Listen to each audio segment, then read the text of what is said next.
Hello, welcome everybody. If you haven't been with us all day, my name is Jen Anderson and I am the CHAMPS Clinical Quality Improvement Director. And I'm your moderator for today's final session. Community Health Association of Mountain Plains States, or CHAMPS, is the Region 8 Primary Care Association. We provide technical assistance to community health centers in Colorado, Montana, North Dakota, South Dakota, Utah, and Wyoming. I am so very happy to welcome you to the closing keynote. From insights to action, the session wraps up a wonderful day of learning and sharing at the Region 8 Maternal Health Summit. I know that many of you have heard my housekeeping items all morning, but for anyone just joining us today, I would love to ask each of you to please take a moment to rename yourself. We would love to have your name, organization, and state. If you're having any trouble with that, please reach out to Haley Donahue, labeled as Tech Help in the chat, and she can get you renamed. This session is being recorded for future reference, and if you need technical assistance at any time during this event, please chat to Haley as Tech Help. And while this session doesn't have the same structured discussion as some of our previous sessions today, we really welcome you to share your questions and comments in the chat. We will do the best to address all of them before the end of our time together today. So our keynote speaker is Dr. Danelle Howe-Pendergrass, Doctor of Nursing Practice, Advanced Practice Nurse, Women's Health Nurse Practitioner, a Fellow of the American Academy of Nurse Practitioners, and a Menopause Society certified practitioner. She's a dedicated advocate for women's health and a leader in advancing equitable healthcare policy. Recognized for convening diverse stakeholders, Danelle drives collaborative solutions to complex challenges in women's health. In 2012, Danelle returned to her rural hometown and founded Eastern Utah Women's Health, now serving more than 20,000 under-resourced women across 3 rural and frontier counties. Danelle's bio is included in today's handouts, and if you haven't already done so, you can download those handouts for this closing session in the chat, and that document also includes the slide deck. And finally, I'll add that the views and opinions of this session are solely those of our speaker based on her individual expertise, not necessarily the view of CHAMPS. And with that, I would love to welcome Dr. Danelle Pendergrass. Thank you so much for having me. I absolutely love these meetings. They make you feel so invigorated, so hopeful, full of ideas as we approach this final hour. We are fortunate that we can all gather today and really learn and bounce ideas and take these new things and make them happen in our communities. I have no disclosures, and the pictures are all mine with permission, mostly from friends and family. So what I would like to talk about today is stories. Stories have been central to what we've been hearing all day. And what I would like for you guys to really take home from this is that these personal stories, whether they're from you, your patients, about healthcare systems, about our communities, they really are the catalysts for these system transformations and these changes. So it helps us to advance that equity in rural regions, and these insights that we're finding today is what I'm hopefully going to help you to move into action from all of our collective lived experiences. So Dr. Tallboy today really gave us the landscape, our rural landscapes, where our priorities are. And access continues to be central. It is so difficult to access care, and how do we increase that access? And we've learned from people of how they're doing it in their communities. But where she got the information, again, is centered on stories. Think of those quotes that she talked about. Think about how a helicopter was a birth plan. Those are stories that inform our policies, that help us to advance what we're trying to do, because we, as providers of care, people who really, really care about maternal health, we're the ones who need to share those stories to get them out into the world to help lead this change. And there's a lot of collaboration going on. And we know that mental health and substance use and our policy climate all go hand in hand with this. So why do stories matter? I mean, look at this picture. Doesn't that invoke a human connection? Anybody who's ever worked with someone, had a baby, anything can relate to this picture, can relate to this humanizing experience. And that is what we need more of. Data shows the trends, but the stories explain why. It's these stories that we need to help advance the policy, to help advance what we're trying to do, so that people fully understand the impacts and who we are trying to serve and what we're trying to do. And oftentimes, rural and frontier voices are underrepresented because a lot of people, and it was just in our last session, Carl says, we're urban. We need to hear from rural. We need to hear what they need so that we can help them. And I bet many of you, especially those in rural areas, have had some people from urban areas come down and tell us what we're going to do in our communities. And we just sit back and say, that will never work with in our area. So that is why these stories are very important. Your experience matters. So perinatal mental health. Oh my goodness. Robin and Marcella really took that home. Robin really brought home that depression and substance use disorder and mental health really need to be addressed, and those stories needed to be shared. Her story about her coworkers experience, that is an experience that we can say, look, things need to be changed because of this experience. We need to do better on education, better on information. We learned that from Marcella that substance use disorders affect everyone from every walk of life. So you can use those stories, the things that you're seeing, your interaction with them, and really elevate those stories, because it's really us who gets to choose what story gets elevated and what story gets that attention. So we need to use those things. And Marcella's famous quote is, I don't care about your comforts. And having the opportunity to work with Marcella, it took us 5 years to get a super rad program from the buy-in of our community, because people weren't comfortable. They weren't sure they could do it. They don't want to work with that population. So when you're trying to make change and trying to elevate these voices, once again, is we really, really need to stay the course. Keep putting those voices out there, keep sharing those stories. And we also learned that wraparound services save lives. And if you're just screening the patient and not having those services and not getting people to where they need to be, we need those community coordinators. We need to build those partnerships. And so I'd like to talk about my experience. So you guys just think, oh, really, Danelle, you're just telling us to share our stories. What's your story? So let's rewind a little bit. I am from a rural area, so I am that total statistical person that our last presentation was on. I was born and raised in a rural community. These are my friends and I. We had no women's health services, no access to birth control, no access to anything. So we had to travel up north. We had some older friends that went to college at the University of Utah. And they said, there is a Planned Parenthood here. And if you guys drive up here, we'll take you here so that you can get your birth control and all of that. So we would load into my friend's mom's Camaro, and we would drive 2.5 hours through one of the nation's top 10 most deadly canyons. We would lie to our parents and drive to get women's health care. So one day when we went up there to get our birth control prescriptions, I ran into a women's health nurse practitioner, and she completely changed the trajectory of my life. She told me what she did and what could be done, and I just thought, this is brilliant.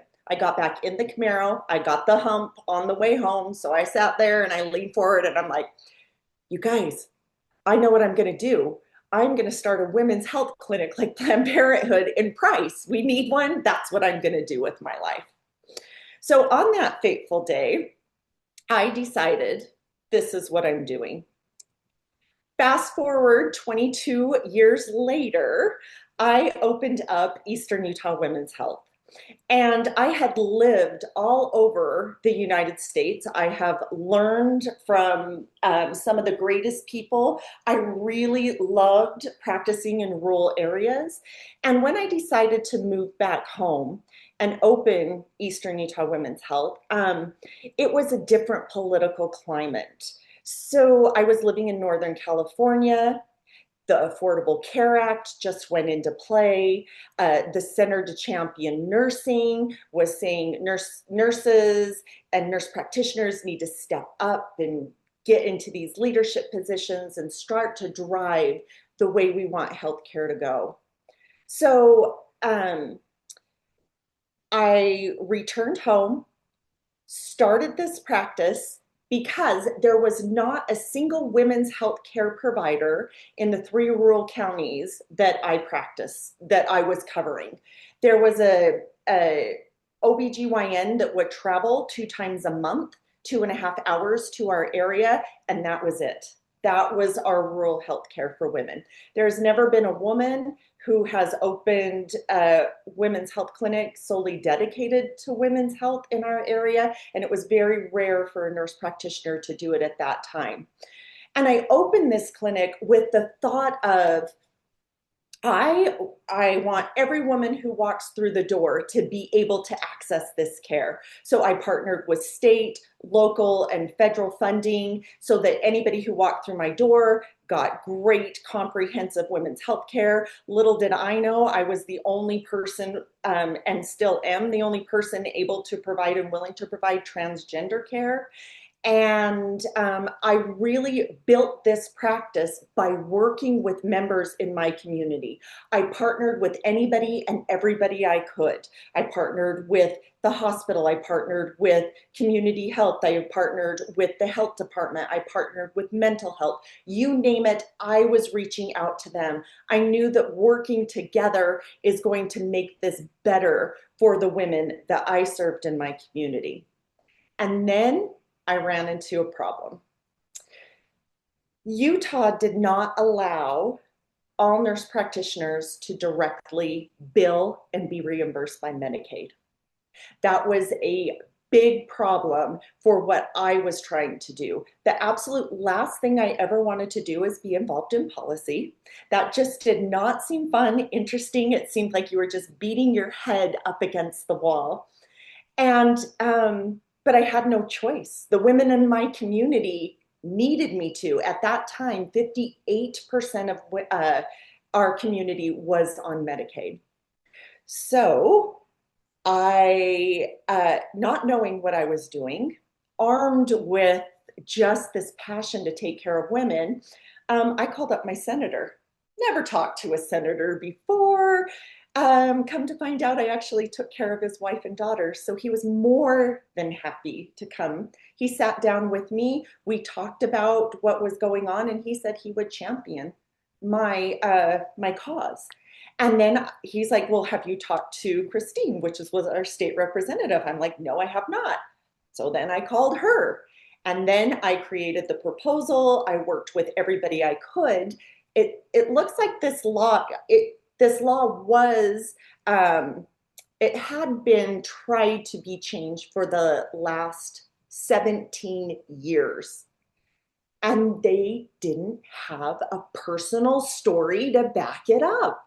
It was the personal story that was more intriguing because they offered, yeah, sure, we'll do it. Let's do a pilot program in a rural community. Well, we don't have any people working in a rural community that would be willing to do this. So it was that personal story, that little bit of me putting myself out there, sharing what I'm seeing, sharing what I'm trying to do, sharing my patients' experiences, and then collecting letters from all of my community partners. I mean, I'm talking community partners to where, like my tagline was like healthcare for women by women. And we had like people selling car sales for women by women. Like it was ridiculous the buy-in that we got because everybody was excited about women's healthcare. So I collected patient stories, I collected letters. I met several times with the leaders of Medicaid. I had an excellent mentor who helped me through this. And believe it or not, on April Fool's Day, in 2014, the law was changed to allow all nurse practitioners to directly bill and be reimbursed by Medicaid. And I went on to advocate that we get paid 100% the physician's rate, because at the time they were paying us 75% of the physician's rate, and we were unable. Like, that's unsustainable, especially if you're owning a practice and working and trying to collect the data from what you are actually doing. So when stories actually reach policy, what happens is you start to make bigger changes. So I partnered with Four Corners Behavioral Health. We became the first integrated mental health and physical health clinic in the state of Utah. And then our model was used for other people to kind of like, oh, hey, they can do this. They're on the same campus. They're going back and forth. We're meeting. We're talking about patients. So that was one step into the change. Then Super Rad came along. We were number 4 in the nation, my county, number 4 in the nation for overdose deaths from opioids. So Marcella's like, and I met Marcella at a family planning conference, and she's like, hey, Danelle, do you want to work with me? Can we figure this out in your community? Sure, we absolutely can. So Marcella and I partnered. We tried to train everybody in our community to get on board with helping women. That was I thought people would jump right on board. They were not. Even our community partners were hesitant. And then I almost gave up on it. And then 5 years later, the hospital finally contacted me and said, remember that super rad thing you have going? We're ready to do it. So again, don't give up on the course. Family Planning Elevated, which is now Ascent. I was one of the people in their first cohort that helped them operationalize how we're training people to do family planning in rural areas, giving them the tools, teaching them, helping them to progress this. I started a teen sexual health program because they weren't able to discuss all topics of sexual health in school. So why not start it? And then I've helped several nurses go back to school, become nurse practitioners, and also start their own clinic. So right now, the head of Four Corners, our medical director, is a nurse practitioner that I was her content expert for substance use disorder for her project. So really taking to heart what our last certified nurse midwife and our last presentation told us is, really nurturing those people around us in our community to step up, encourage them, give them the support to use their stories to create these positions. So then we got to talk about integration and our primary care and public health topic. So Darcy Lee said it the best: you can't improve what you don't know. And those stories are what helps us to really understand what we don't know. It's our guiding light. And those are from the people who are trying to create and serve. These are the people who you are serving. It takes all stories. And the reason why I have a picture of a pantry here is I always kind of look at rural health as because we live so far out from anywhere and nobody wants to go 30 minutes to the store. So you just have to look in your pantry and go, all right, what is it that I have here that I can make something delicious with? And sometimes you can pull the different pieces, the different community members, the people who are telling you your stories, and it is the most fantastic dish you have ever made. And sometimes it tastes all right. We need to do a few tweaks. Probably won't do that next time. But it's those community partnership and navigation that extends that capacity. It's our partners, it's the people we're choosing, it's hearing their stories. What are their problems? How can we work together to solve these? And they even said, like, she was talking about like their hospital units closed and it's not the most perfect conditions, but they did the simulations, they're prepared, they partnered, they're ready to go. And so, and it was very, very apparent with their maternal health coordinator. The coordinated care really makes a difference in that. And so she also mentions flying the plane while building it. And anybody who's ever built anything and anybody who knows me well knows, like, I like being on the ground floor, building it as we go.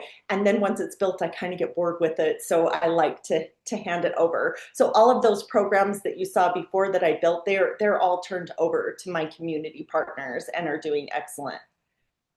So partnerships are really a force multiplier. So when you convene and you get information from diverse stakeholders, and I'm talking our business people, our senators, our policymakers, people who you don't think are really even involved on the ground floor in healthcare, you will be surprised at the information that you get and the buy-in. Think of the car dealerships. They were buying in to what it looks like for women's healthcare.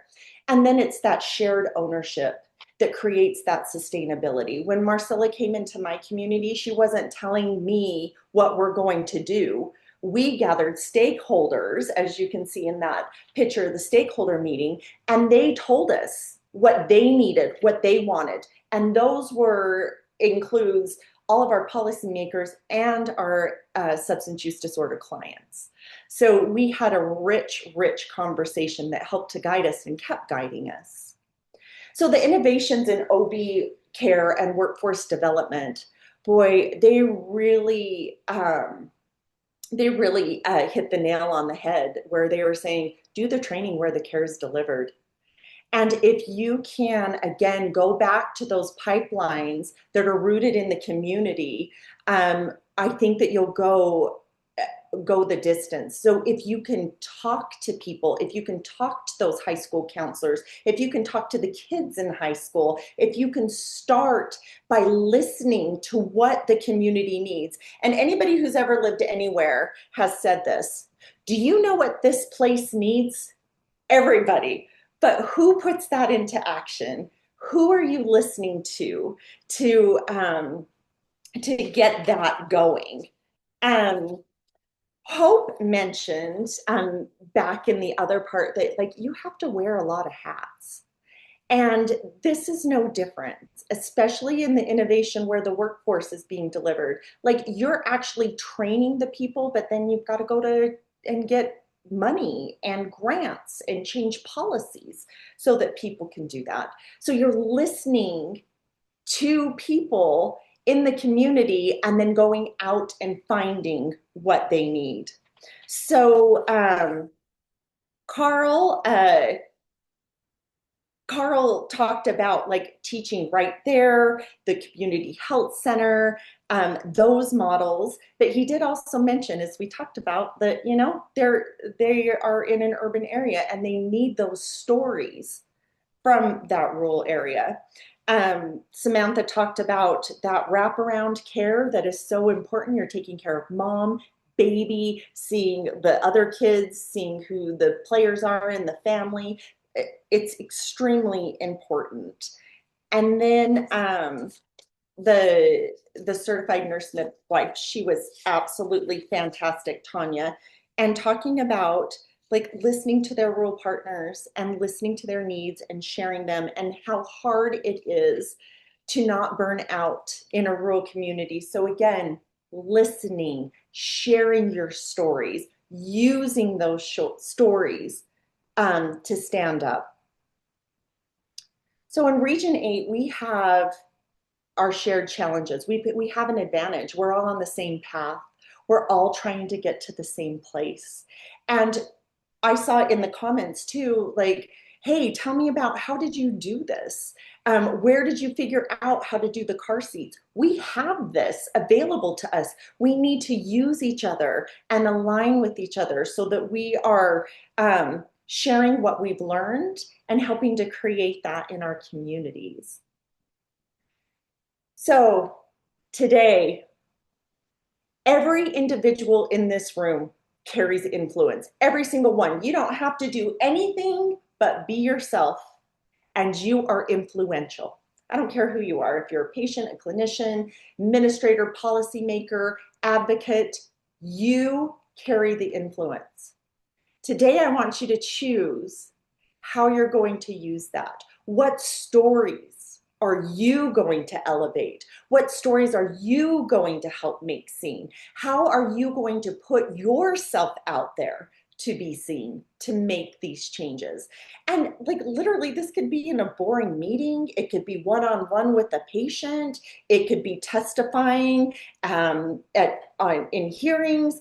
It doesn't matter, but I want you to choose one thing today, one thing that you are going to do. Write it down, hold yourself accountable, make yourself accountable. Collective action actually accelerates things more than one person can do. And regions can succeed when we're all working together, all putting ourselves out there, all sharing those stories to get us to where we need to be. So today, our call to action is elevate these stories in the decision-making places. You elevate these stories. You get them out there. Align your programs and policies with real-world experience. We can look on everything on paper. We have the data, use the stories, and then slap the data on the back to quantify those stories. We need those out there.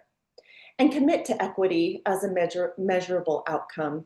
We can do this. We can make this equitable. We're working hard for the people that we serve. We love our communities. We love our regions. Let's use our stories to express that. And then let's the charge forward. Keep the lived experience at the center. So build systems that work for rural families, not around them. And we've talked a lot about that. And then this opportunity is collective, but the responsibility is shared. And you have the responsibility to share your stories, your patient stories, your system stories, your community stories. And pick whichever way. I don't care if it's social media. I don't care if you're writing an op-ed. I don't care if you're telling the mailman. Doesn't matter. You share those stories. People respect you. You have the power to change things. So I just wanted to thank everybody. I'm hoping that we can have a discussion. I can't see the chat right now, but I just want to thank everybody for being here, for showing up, for all the work that you're doing. And if you would like to stay connected, here's my information. This is one of my most favorite things, is talking about how we can make this all different and how we can work together to see that change. Excellent. Awesome. Thank you so much, Danelle. That was great. We do have a few minutes, so I invite folks, anybody that has questions or comments that you'd like to leave in the chat. While you were speaking, we did get a couple. One person, Michaela, writes, "Thank you for providing healthcare for all. That's what we promised when we entered the healthcare field." Excellent. And then Kim Freeman writes, "Way to go. If more people would simply reach out individually to their representatives, think where we would be." So, oh, I would love to comment on that. Like I was scared to death. I didn't know what I was doing. And like, why would anybody care about what I'm saying? But they do. You're their constituent. And, you know, I just need to do a shout out to nurses because we are the #1 most trusted profession. So when you're going in and you're talking to somebody, you already have clout. You already have that trust. And the key is, honestly to not reach out when you're having a problem. The key is to introduce yourself prior to that. And their phone numbers are listed. Send them a text. Say, thank you. I really like what you're doing. I love how you're supporting our community. Just get to know them. And those partnerships, man, they have taken us a lot of great places. So just reach out to them. That could be a challenge for today. Just give them a call. Send them a text. Excellent. Thanks so much. And I welcome anybody who'd like to raise their hand or come off mute to add anything that Janelle said, or if you have one takeaway, something that's resonating with you, something sitting in the back of your mind as you're thinking about how you're going to bring this back to your organizations.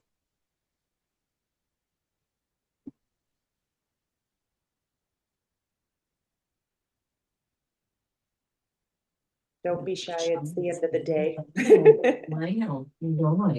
So, Jen, this is Keith Horwood. Would you mind if I tell a story about taking care of ourselves? I would love that. So, a number of years ago, we were having I'm Keith Horwood. I'm from CHC in Salt Lake. So, a number of years ago, we were having a debate about whether we should be doing 12 or 24-hour calls. And is a general summary of the room. The younger folks were going, "Oh man, we can do 24. We recover fine." Um, you know, if we do 12-hour calls, it'll make twice as many weekend days get screwed up. It'll just be bad. And one of our nearing retirement providers at that time, who had a real gift for saying a lot of things in a small amount of space with great effect, said, I got to tell you that when I'm well rested, if I'm on call from 7 p.m. to 7 a.m. and I get a call at 4 o'clock in the morning and I need to go to LD for a delivery, I get up, I got to brush a little snow off my car. I got to drive carefully because, they plow those streets early, but they're not always perfect. And then I get there and there's some woman who I've never even gotten to meet before. She sees one of my partners, but she and her family let me in on the most amazing experience that you get to participate in, that we get to be a part of a new life coming into a family. And I have the best job in the world. And then he said, but if I'm on for 24 and I just barely got to bed at 2 and they call me at 4 and say, you got to come in for a delivery, I get up and I got to scrape the damn ice off my windows. And then I drive to the hospital and I almost die on the way because the roads are slick. And I get there and there's some woman and I don't even know who she is. And she craps in my hand and bleeds on my shoes. And when the people in the room stopped giggling, then he said, and our patients deserve the first me. So, as you're challenged, and I'm challenged by all these things that people are doing, do remember to look out for each other, to sort of stand back to back when it's needed, to look out for people who are struggling, to find ways to hand off and let somebody else take over so that you're not still doing everything, and take care of one another as you continue to do those things, and keep it up. That's awesome. Thank you. Excellent. You can always count on Keith for a fantastic story. I really appreciate it. Excellent. So we've got one more in the chat. Our agency, Mesa County Public Health in Grand Junction, houses WIC, Family Nurse Partnership, Health Clinic in Grand Valley Connects. They post client stories on all the social media platforms. It's really helped to get the word out. Oh, that's a fantastic idea that everyone can do. It's absolutely like the most simple thing that you can do. I mean, everybody's on social media, whether we love it or not. And so it's those simple stories. It's those that make it real. It's how you get the information out. It's one of the absolute most simplest things. But you can also talk at conferences. You can also write an article. You can also show up at PTA, like all of those things. There's just many, many opportunities for you to show up and be seen and promote these wonderful things that we're trying to do for people. Excellent. Yeah, some of the ideas that people got most excited about through all of our sessions today were those small, simple ideas that we can go ahead and get started on right away. So that's a fantastic reminder. Excellent. Well, thank you guys so much. And thank you to Dr. Pendergrass for sharing your expertise and for leaving us with some inspiring thoughts. It was a lot of information to take in all day. And I think you helped us to really kind of center that and think about how we're going to implement all these fantastic ideas. Your opinions about this session and the summit overall are really important to us. So please complete the evaluation survey linked in the chat. You can evaluate any of today's sessions through that same link. So please just take a couple moments to do that for us today. And thank you again for your participation. And more importantly, I want to say thank you to all of you for serving moms and babies in your communities. And we really hope that you leave today with some new idea or spark of inspiration that you can bring back to your organization. I hope you all have a great rest of your day.